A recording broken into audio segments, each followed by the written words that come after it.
प्यारे बच्चों, स्वागत है आप सभी का मास्टर गर्ल एकेडमी के यूट्यूब चैनल पर। बच्चों, आज हम हाफ ईयरली एग्ज़ाम 2022-23 का क्वेश्चन पेपर शो करने वाले हैं।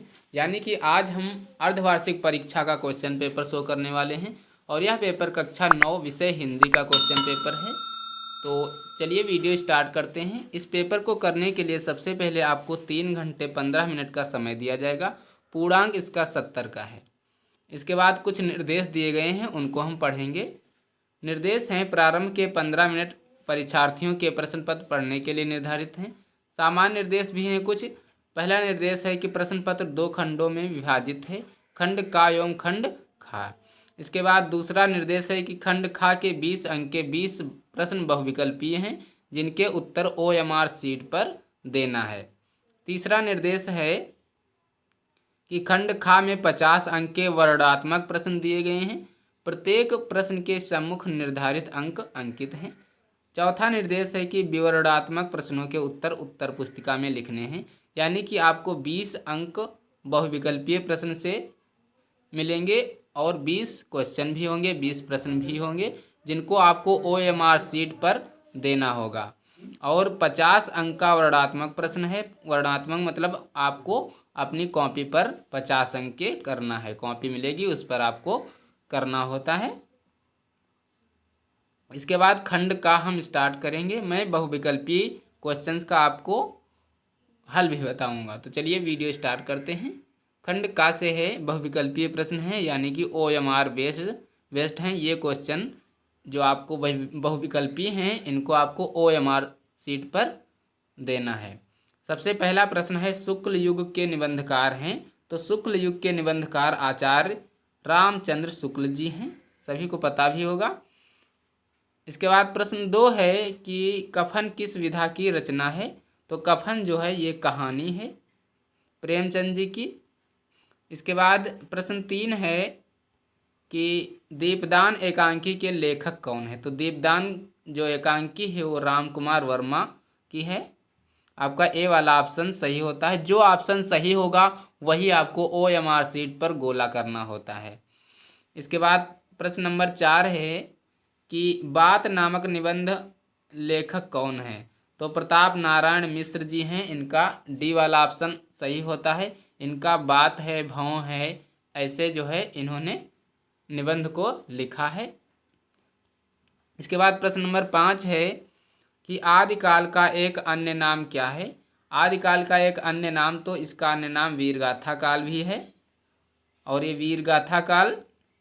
इसके बाद है प्रश्न नंबर 6, अनग किसकी रचना है। तो अनग जो है ऑप्शन नंबर डी आपका सही है, मैथिली शरण गुप्त की यह रचना है।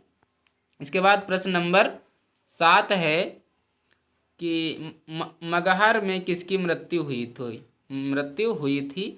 तो ये वाला आपका ऑप्शन सही है, कबीर दास जी की मगहर में मृत्यु हुई थी। इसके बाद है प्रश्न नंबर 8 कि हे खग मृग हे मधुकर श्रेणी, तुम देखी सीता मृगनयनी। पंक्तियों में कौन सा रस है। तो इसमें श्रृंगार रस है। आपका ए वाला ऑप्शन सही होता है। इसके बाद प्रश्न नंबर 9 है कि मंगल भवन अमंगल हारी, द्रवहु सुदशरथ अजिर विहारी में कौन सा छंद है। तो ये चौपाई छंद है, सभी को पता होगा। बी वाला आपका ऑप्शन सही होता है। इसके बाद प्रश्न नंबर 10 है कि कनक कनक ते 100 गुनी मादकता अधिकाय में कौन सा अलंकार है। आपको अलंकार बताना है, तो इसमें एमक अलंकार है। डी वाला आपका ऑप्शन सही होता है। इसके बाद प्रश्न नंबर 11 है कि शुद्ध वर्तनी का चयन कीजिए। तो इसमें जो शुद्ध वर्तनी है वो ऑप्शन नंबर ए यानी कि आशीर्वाद है। बाकी ये जो ऑप्शंस हैं वो गलत हैं। प्रश्न नंबर 12 है कि निम्न में से कौन सा चिन्ह अर्धविराम बोधक होता है। तो अर्धविराम ये बोधक है, बाकी इसको कॉमा बोलते हैं। इसके बाद प्रश्न नंबर 13 है कि निम्न में से गेहूं का तत्सम शब्द क्या है। तो गेहूं का तत्सम गोधूम होता है। सी वाला आपका ऑप्शन सही होता है। प्रश्न नंबर 14 है कि आकर्षण का विलोम क्या होगा। तो आकर्षण का विलोम विकर्षण होता है। ऑप्शन नंबर ए आपका सही होता है। इसके बाद प्रश्न नंबर 15 है कि पावक किसका पर्यायवाची शब्द है। पावक का पर्यायवाची आपको बताना है। तो तो अग्नि जो है वो पावक का पर्यायवाची है, यानी कि डी वाला आपका ऑप्शन सही होता है। इसके बाद प्रश्न नंबर 16 है कि यथा समय शब्द में कौन सा समास है। तो इसमें अव्ययी भाव समास है, क्योंकि यथा यहाँ पे लगा हुआ है, इस कारण से हम पहचान जाते हैं कि ये अव्ययी भाव समास है। आपका बी वाला ऑप्शन सही होता है। इसके बाद प्रश्न नंबर 17 है कि रामों में विभक्ति एवं वचन बताइए। तो रामों में प्रथमा विभक्ति दो वचन है, क्योंकि रामः रामम, रामः रामौ रामाः होता है, रामः रामौ रामाः, इस प्रकार से इसमें प्रथमा द्विवचन है। इसके बाद प्रश्न नंबर 18 है कि महेशः का संधि विच्छेद है। महेशः का संधि विच्छेद आपको बताना है, तो ए वाला आपका ऑप्शन सही है, महा प्लस ईशः। इसके बाद प्रश्न नंबर 19 है गम धातु लट लकार उत्तम पुरुष एक वचन का रूप बताइए। तो गच्छामि हो जाएगा, सी वाला आपका ऑप्शन सही होता है।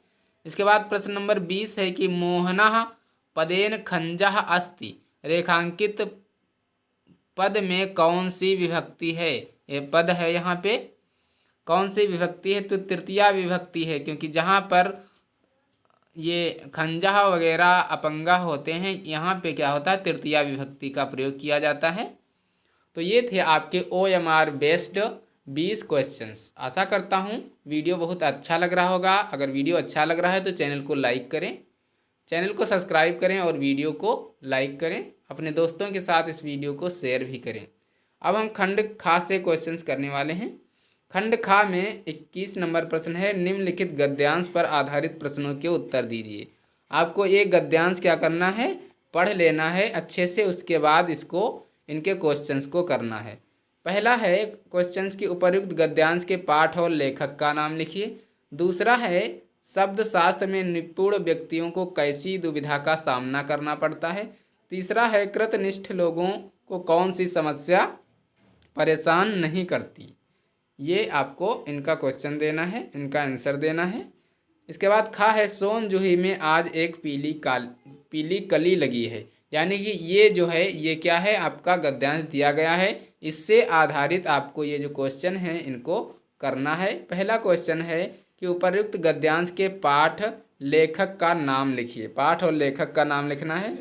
इसके बाद दूसरा है कौन धंधे पर कूदकर चौंका देता था, कौन कंधे पर कूदकर चौंका देता था।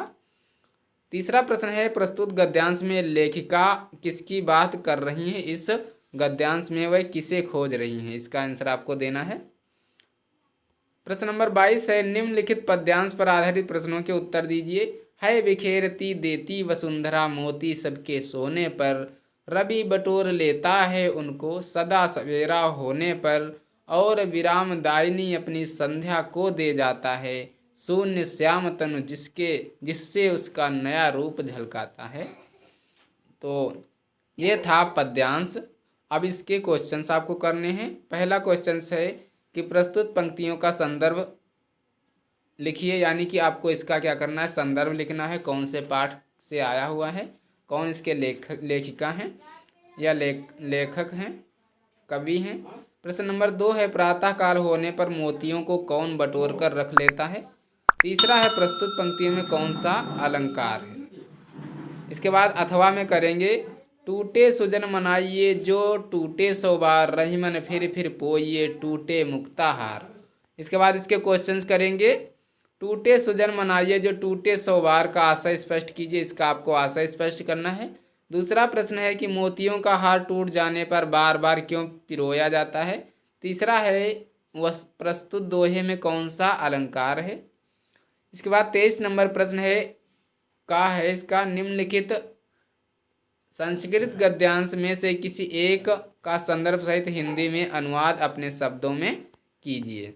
इसका आपको क्या करना है, ये संस्कृत गद्यांश दिया गया है, इसको आपको हिंदी में ट्रांसलेट करना है, यानी कि हिंदी में अनुवाद करना है। या तो आप पहले वाला का कीजिए या तो अथवा में इसका भी कर सकते हैं, दो में से एक का आपको करना है। इसके बाद खा है 23 का खा है कि निम्नलिखित संस्कृत पद्यांशों में से किसी एक का संदर्भ सहित हिंदी में अनुवाद कीजिए। अभी तक गद्यांश था, अब पद्यांश। ये दो गद्यांश भी दिए गए हैं, दो पद्यांश दिए गए हैं, इनमें आप दो में से किसी एक का आप हिंदी अनुवाद कर सकते हैं। 24 नंबर प्रश्न है कि दीपदान एकांकी अथवा लक्ष्मी का स्वागत एकांकी के कथा संगठन पर अपने विचार प्रकट कीजिए। तो इसमें आपको लिखना है। इसके बाद अथवा में भी दिया गया है लक्ष्मी का स्वागत एकांकी के प्रमुख पात्र का चरित्र चित्रण आपको लिखना है। 25 नंबर प्रश्न है कि क से है निम्नलिखित में से किसी एक लेखक का जीवन परिचय देते हुए उनकी किन्हीं दो रचनाओं के नाम लिखना है। 3 लेखक दिए हुए हैं, पहला प्रेमचंद, दूसरा महादेवी वर्मा और तीसरा हजारी प्रसाद द्विवेदी। 3 में से किसी एक का आपको जीवन परिचय लिखना है, किसी एक लेखक का आपको जीवन परिचय लिखना है। इसके बाद ख है कि निम्नलिखित कवियों में से किसी एक का जीवन परिचय देते हुए उनकी किन्हीं दो रचनाओं का उल्लेख कीजिए। तो कबीर, मीराबाई, जयशंकर प्रसाद में से आप किसी एक का कर सकते हो, एक कवि का जीवन परिचय दे सकते हो। इसके बाद प्रश्न नंबर 26 है कि अपनी पाठ्य पुस्तक से कंठस्थ किया हुआ कोई एक श्लोक लिखिए जो इस प्रश्न पत्र में न आया हो। 27 नंबर प्रश्न है कि निम्नलिखित प्रश्नों में से किन्हीं दो के उत्तर संस्कृत में दीजिए। ये प्रश्न दिए गए हैं, इनको आपको संस्कृत में उत्तर देना है। चारों के 4 दिए गए हैं, इनमें सिर्फ आपको 2 के उत्तर देने हैं, 2 छोड़ देने हैं। प्रश्न नंबर 28 है कि निम्नलिखित मुहावरे एवं लोकोक्तियों में से किसी एक का अर्थ बताते हुए वाक्य में प्रयोग कीजिए। तो इसमें ये जो मुहावरे दिए गए हैं इनमें सिर्फ आपको एक करना है, बाकी छोड़ देने हैं। ईद का चांद होना, आँख का तारा होना, ऊँट के मुंह में जीरा, मान न मान मैं तेरा मेहमान। ये जो मुहावरे और लोकोक्तियाँ हैं इनका आपको अर्थ बताते हुए वाक्य प्रयोग करना है। इसके बाद 29 नंबर प्रश्न है कि निम्न में से किन्हीं दो वाक्यों का संस्कृत में अनुवाद कीजिए। पहला है वह जाता है, दूसरा है राम घर में नहीं है। इसके बाद है सूर्य उदित होता है, बालिका पढ़ती है, वे दोनों जाते हैं। इसका आपको संस्कृत में अनुवाद करना है। 30 नंबर प्रश्न है कि शुल्क मुक्ति है तो अपने प्रधानाचार्य को एक पत्र लिखिए। या तो आप अथवा में अपने प्रधानाचार्य को संबोधित करते हुए एक प्रार्थना पत्र लिखिए जिसमें 2 दिन का आकस्मिक अवकाश मांगा गया हो। क्या मांगा गया हो? आकस्मिक अवकाश जिसमें मांगा गया हो वो आपको प्रार्थना पत्र लिखना है। तो ये था कक्षा 9 हिंदी का क्वेश्चन पेपर। आशा करता हूँ वीडियो बहुत पसंद आया होगा। वीडियो पसंद आया है तो वीडियो को लाइक करें, चैनल को सब्सक्राइब करें और अपने दोस्तों के साथ इस वीडियो को शेयर करें। और अगर आप किसी अन्य सब्जेक्ट का क्वेश्चन पेपर पाना चाहते हैं, देखना चाहते हैं, तो आप हमें कमेंट बॉक्स में कमेंट कर सकते हैं। और या तो आप हमारे टेलीग्राम चैनल को ज्वाइन कर सकते हैं। टेलीग्राम चैनल का लिंक आपको डिस्क्रिप्शन में मिल जाएगा। मिलते हैं अगले वीडियो में, तब तक के लिए जय हिंद, नमस्कार।